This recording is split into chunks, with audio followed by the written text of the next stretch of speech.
हाँ, अब मैं जो क्वेश्चन करवा रहा हूँ उसमें CGS का परिवर्तन MKS में हो रहा है। अभी जो मैंने पहले 2 क्वेश्चन करवाए थे उसमें MKS का CGS में है। MKS, CGS, FPS ये मैं पहले बता चुका हूँ तुम्हें। MKS का मतलब होता है ये मीटर, ये किलोग्राम, ये सेकंड, और CGS का मतलब होता है सेंटीमीटर, ग्राम, सेकेंड। अभी जो मैंने पहले क्वेश्चन करवाया था उसमें MKS का परिवर्तन CGS में हो रहा है। अब जो क्वेश्चन कराऊंगा उसका CGS का परिवर्तन MKS में होगा। ठीक है, बहुत ही सिंपल है, यही फॉर्मूला यूज लेंगे। देखना, अब मैं इसी का क्वेश्चन दे रहा हूं, एक अर्ग कार्य इसको जूल में परिवर्तित करना है। एक अर्ग वर्ग है, एक अर्ग वर्ग है उसको MKS में परिवर्तित करना है। एक अर्ग कार्य है उसको MKS में परिवर्तित करना है। अब क्वेश्चन समझना, एक अर्ग कार्य को MKS में परिवर्तित कीजिए।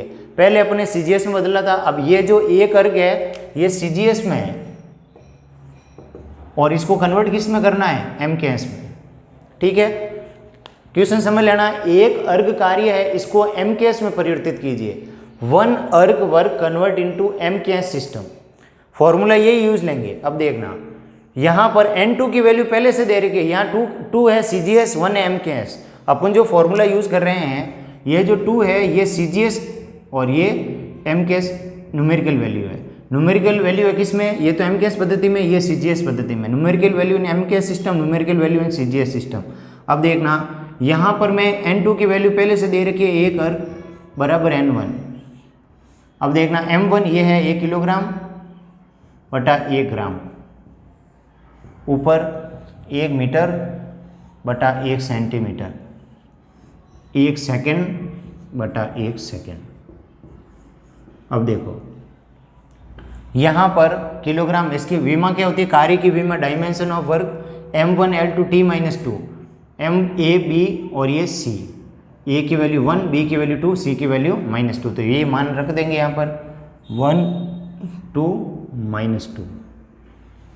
अब देखना, यहाँ पर अपन को सारा MKS में बदलना है, तो यहाँ सारी वैल्यू MKS में ही रखेंगे। 1 1 किलोग्राम, अब 1 ग्राम में कितने किलोग्राम होते हैं, 10 की घात -3।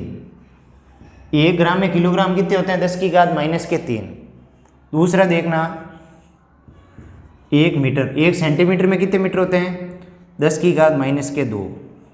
ये 10 की घात -3 है, ध्यान रखना, ये -2 मीटर, इसका स्क्वायर बटा 1 बटा 1 -2। अब देखना, 10 की घात -3 है, इसकी घात तो 1 ही है, ये ऊपर जाएगा, 10 की घात प्लस का 1 हो जाएगा, 10 की घात प्लस का 3 हो जाएगा, 10 की इंटू 10 की घात प्लस के 3 इंटू, अब ये 10 की घात -2 है, -2 का स्क्वायर नीचे -4 होगा, ऊपर जाके 10 की घात प्लस का 4 इंटू 1, ये 4 और 3 हो गए 7 बराबर N1 इंटू 10 की घात 7। तो N1 की वैल्यू क्या आ जाएगी, 10 की घात -7, यानी एक अर्ग जो होता है वो 10 की घात -7 जूल के बराबर होता है। फॉर्मूला के सिस्टम, फॉर्मूला को चेंज नहीं करना, फॉर्मूला यही रखना है। बस इतना सा दिमाग में रखो, जब अपन को MKS को CGS में बदलना है तो सारे मान CGS में, मतलब ये जो ग्राम, किलोग्राम है, मीटर है, इनको सबको CGS में रखना है। जब CGS को MKS में बदलना है तो सबको किलोग्राम, मीटर इसमें रखना है। अब देखो यहाँ पर अपन को MKS में पूछा है कि CGS को MKS में बदलना है, तो यहाँ पर सब मान जो है किलोग्राम में ही होने चाहिए। तो 1 किलोग्राम या 1 किलोग्राम 1 ग्राम, तो 1 ग्राम को किलोग्राम में बदलेंगे, या 1 मीटर 1 सेंटीमीटर, तो 1 सेंटीमीटर को मीटर में बदलेंगे, यहाँ 1 सेकंड 1 सेकंड, ये तो ऐसा ही रहेगा। अब देखना, अब यहाँ ऊपर विमा लगा देंगे। अब पीछे वाले क्वेश्चन मैंने क्या कहता है, MKS का CGS में बदला था, सिर्फ यहाँ पर इन सब को ग्राम सेंटीमीटर में रखा था। आगे ना समझ में, मतलब तुम्हें फॉर्मूले को चेंज नहीं करना है। कई किताबों में फॉर्मूला यहाँ उल्टा दिया हुआ है, M2 बटा M1 L2, फॉर्मूला एक ही है। दिमाग में इतना सा ध्यान रखना है कि जब MKS का परिवर्तन CGS में हो रहा हो, अपन को फाइनल देखना, निकालना क्या है, CGS पद्धति, तो यहाँ CGS में रखो सब मान, MKS पद्धति तो सारे मान MKS में रखो, आंसर अपने आप आ जाएगा। और 1 जो 1 वैल्यू हो तो MKS की है, 2 CGS की है। अब मैंने यहाँ 1 अर्ग दिए थे, N1 के लिए ज्ञात करनी है। ठीक है, नोट करो आंसर।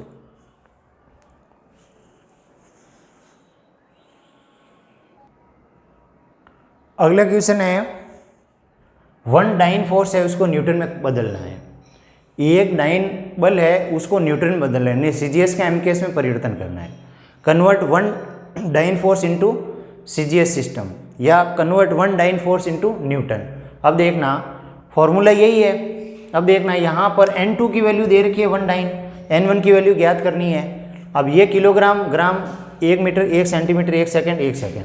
अब इसके अंदर परिवर्तन क्या करना है, सबको MKS में बदलना है। तो 1 ग्राम इसको भी किलोग्राम है, 1 सेंटीमीटर इसको भी मीटर में। तो देखना क्या आएगा, 1 बराबर N1। अब यहाँ पर देखना 1 किलोग्राम है, ये तो एज इट इज रहेगा 1 किलोग्राम। 1 ग्राम में कितने किलोग्राम होंगे, 10 की घात माइनस के 3 किलोग्राम।